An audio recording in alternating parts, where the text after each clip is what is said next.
Three front war పరిస్థితుల్ని ఎదుర్కొంటోందా?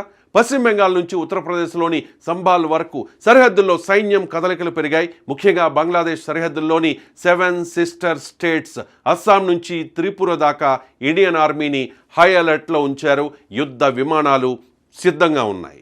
అయితే ఈ భద్రతాపరమైన చర్యల వెనుక ఒక దిగ్భ్రాంతికరమైన ఇన్వెస్టిగేషన్ సాగుతోంది. ఉత్తరప్రదేశ్ రాజకీయాల్లో పెను సంచలనం రేపిన ఒక మరణం ఇప్పుడు ఎన్నో అనుమానాలకు తావిస్తోంది. సమాజ్వాదీ పార్టీ చీఫ్ అఖిలేష్ యాదవ్ సోదరుడు కేవలం 38 ఏళ్ల వయసులో రాత్రికి రాత్రి హాస్పిటల్లో చేరడం, ఉదయానికల్లా ప్రాణాలు కోల్పోవడంతో గూఢచారి సంస్థల నిఘా పెరిగింది. సంబాల్ కేంద్రంగా సాగుతోన్న 1600 కోట్ల రూపాయల మాఫియా సామ్రాజ్యంపై నిఘా నీడపడింది.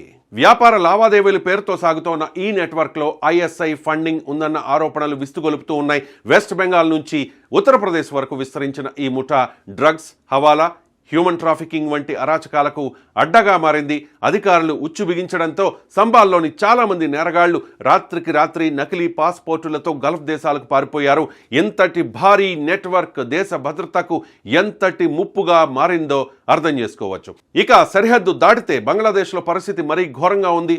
మౌలానా ఇనాయతుల్లా అబాసీ వంటి వ్యక్తులు బహిరంగంగా భారత్పై యుద్ధం ప్రకటిస్తూ ఉన్నారు. పశ్చిమ బెంగాల్లో ముస్లింలకు ఏమైనా జరిగితే బంగ్లాదేశ్లో ఉన్న 1,30,00,000 మంది హిందువుల ప్రాణాలు తీస్తామంటూ భయంకరమైన హెచ్చరికలు జారీ చేస్తూ ఉన్నారు. అంతటితో ఆగకుండా పశ్చిమ బెంగాల్ను బంగ్లాదేశ్లో కలిపేసుకుంటామని, ఢిల్లీ ఎర్రకోటపై బంగ్లా జెండా ఎగరేస్తామని ప్రగల్భాలు పలుకుతూ ఉన్నారు.